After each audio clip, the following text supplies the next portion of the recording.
York and the Penguins NHL season opener up there, and I had a couple of baseball things I wanted to share with you from there. Good morning to you. Good Thursday morning. I'm Dejan Kovacevic of DK Pittsburgh Sports. This is Daily Shot of Pirates. It comes your way bright and early every weekday. If you're into football and or hockey, I also offer daily shots of Steelers and Penguins in the same place that you found this.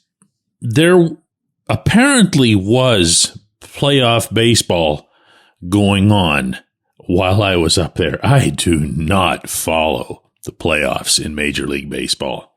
I've spoken to this for years.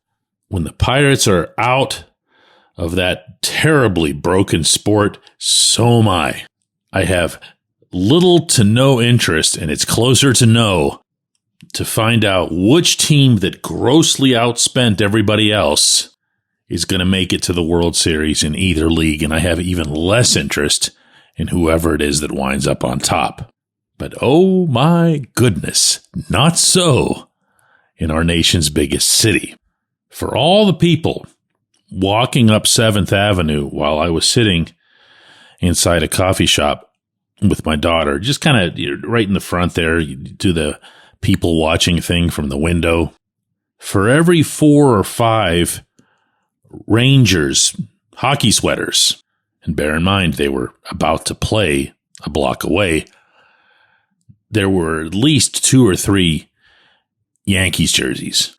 And even around us in that setting, you could see, hear, and feel that baseball's playoffs were going on, which served as a reminder for me that baseball's playoffs were going on. So I leave there, file that one away, and I'm walking toward the Garden, the media entrance. This is before face-off, obviously. And I see a whole group of NHL executives that I know. And when I say NHL, I don't mean from member teams. I'm talking about the league executives, because the league is headquartered right there in Manhattan, as is Major League Baseball, as is the National Football League, as is a lot of stuff in our society. It's New York. And in this case, it was the NHL's vice president, Bill Daly, and a handful of others as part of his entourage. And here again, I'm thinking to myself, the bustle around the Garden, the people, the sidewalks and streets throbbing, the lights pulsating, Rangers versus Penguins, a game that had been sold out for months, a game that was being broadcast nationally on ESPN. And that's what they see. And that's where I'm heading here. These leagues get headquartered in a place where everything's always fine. I'm not talking here, obviously, about the quality of their teams. The Yankees haven't won a World Series in a long time, despite spending $1 gazillion. The Mets didn't even make the playoffs. Both of their football teams stink. And the Rangers, as long as I'm at it, have won 1 Stanley Cup since the early portion of World War II. And got clobbered pretty good by the Penguins, I should add. What I mean is the business. What I mean is the perception of the enthusiasm, the perception of the health of their respective sport or league. This is their world. They walk outside of their headquarters, and this is what they see. They're not in Pittsburgh on a rainy Monday night. They're not in Tampa. They're not in Sacramento. You get the idea. So when people like me, and maybe you, since this is the franchise that you're following, say things like baseball's dying or baseball's close to dead, they think we're nuts. They think we're just totally nuts. As in, what are you talking about? Do you not see, hear, or read how everybody's buzzing about baseball? Well, no. And in the city of Pittsburgh, baseball isn't just third on our list. It's a distant third. The Steelers are way up there. The Penguins are next, not that high, but plenty high enough, especially among the younger generation. And then, as Billy Beane famously put it, then there's 50 pounds of you-know-what, and then at the bottom, that third team, that's the Pirates. That's not me taking a shot at them. That's not me offering you anything that I couldn't support with mountains of marketing evidence. The same thing applies to when they show the playoffs. Nobody's watching them in Pittsburgh. And by the way, you know who else happens to be in a place like New York? Yeah, a lot of these reporters who don't cover teams, but instead cover agents. You will commonly refer to them as national media, although there's no such distinction. They're just people who have different types of jobs and don't cover actual baseball. But because they have dealings with agents and people who do actually cover baseball for a living don't have time for that sort of thing, a lot of people will consume their content. As such, when they report on things like the status or the health of baseball or the worthiness of a salary cap, even when they attempt to be fair, they don't at all have the right sense for the way the entire country feels about this. Small case in point here, an ESPN writer did a piece 3 weeks ago that I just happened to run into in searching for something else on that site, and I began reading it, and I kept waiting for the part that would be really skewed toward the union, because again, that's just the world that they live in. Everything is okay if it's okay in New York and Los Angeles and the big places with all the big stars. But this one, as I'm reading it, just kept being fair and kept illustrating both sides equitably between the players and the owners. It got into the good and bad.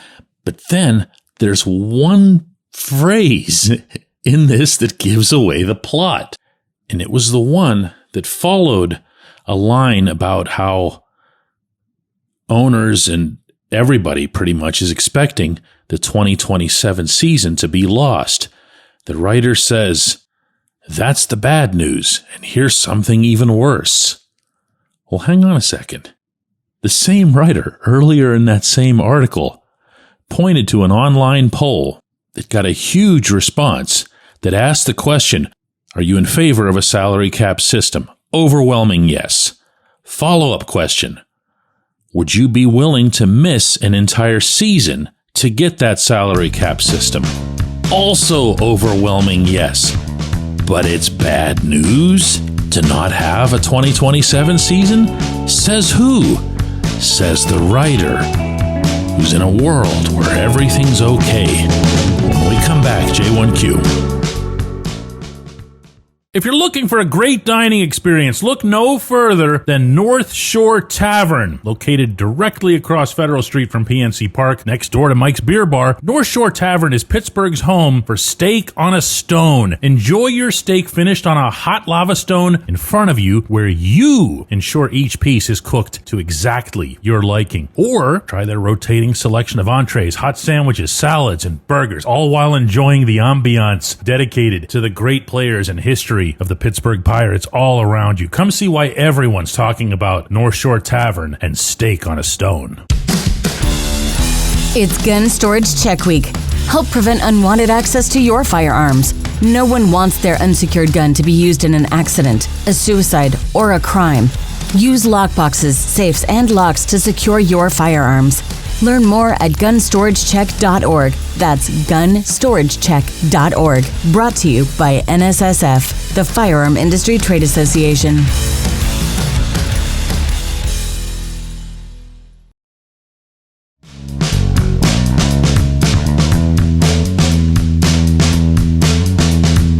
Today's J1Q is no such thing. It's not a question at all, but it comes from Wilbur, and anything that comes from Wilbur, I pay special attention to. He's referencing the quote that I cited to open yesterday's program from Ben Cherington about making bets on hitters this offseason. He used the phrasing bets or bet 3 different times in the same brief quote, as if everything is just some big gamble. And Wilbur takes it to the next level and says, the business about bets just seems like Cherington setting up his excuses in advance. He's preparing himself, when the inevitable failure happens, to say, oh, we had to take some chances and some didn't work out. He'll certainly say that to Bob Nutting. Most of Cherington's public blabbering these days seems intended to get his excuses in place ahead of time. Further, in reference to Cherington saying repeatedly, in a place like Pittsburgh, as to how he's forced to do business, the problem isn't small market size, it's small brain size. All I want in life is a daily shot of Wilbur. It's not asking that much, Wilbur. We'll pay you at least as well as the ball club would pay you.